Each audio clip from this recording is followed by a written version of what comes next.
Hi, boys and girls. Welcome back to the Apocablog. Day 1421 of thinking we need to have a chat about pattern recognition. Smoldering old sleepy, creepy, kid-sniffing Joey made 3 stops in Michigan with his old boss. At one point, Barry introduced I like kids jumping in my lap Joe, and there were real questions about whether he was going to come out or if he'd found some toddlers to rub the hair on his legs. On the final leg of their magical mystery tour, Joey, you know the thing, got up and said, I don't need you to get me elected, to the 10 or so people that actually showed up.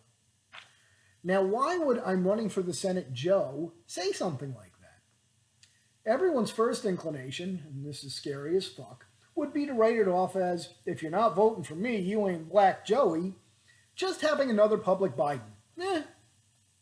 But in this case, that's not accurate, and I'll explain why. He says the quiet part out loud because just like 2016, the fix is in to place him in the office. He knows it. The really scary part is the fixers aren't even trying to hide it. They're literally telling us out loud and in public.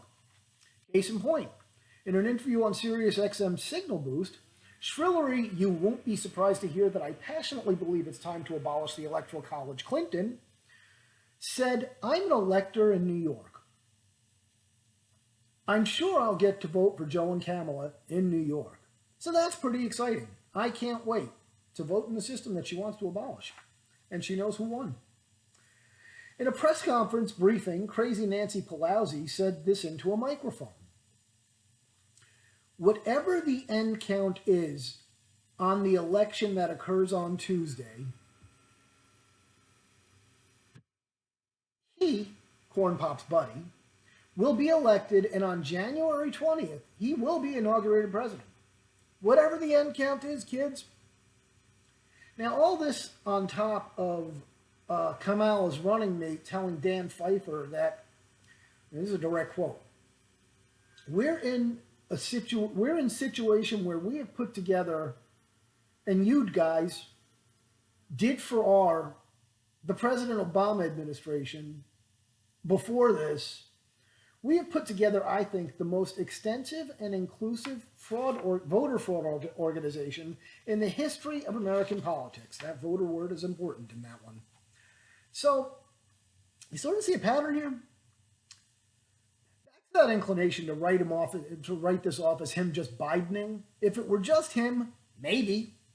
But having all of them share the same Biden moment, not buying it. It just doesn't make sense. But here's what does. They have a complicit media. They know it. So they know they can say the quiet part out loud. No one's going to say shit. Look, kids, here's where we are. We're about to go vote for the next president of our country.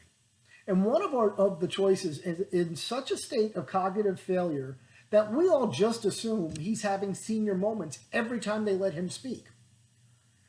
Here at the Apocablog, we get it. Orange Man bad and makes soy boy incels feel all poopies about their lack of definitive gender. But at the end of the day, isn't that a good thing for society as a whole? When Big Mean Sexy Daddy says, in reality, they're not after me, they're after you, and I'm just in the way, he isn't wrong. These people are intent on making us into China's bitch, regardless of how you feel about it and, you know, how we plan to vote. They don't care. And they're telling us they don't care. Nothing that we want to do, however we want to live our lives, completely irrelevant to them. So the APOCA staff, we strongly suggest that you vote like your freedom and livelihood depend upon who you choose, mostly because they do.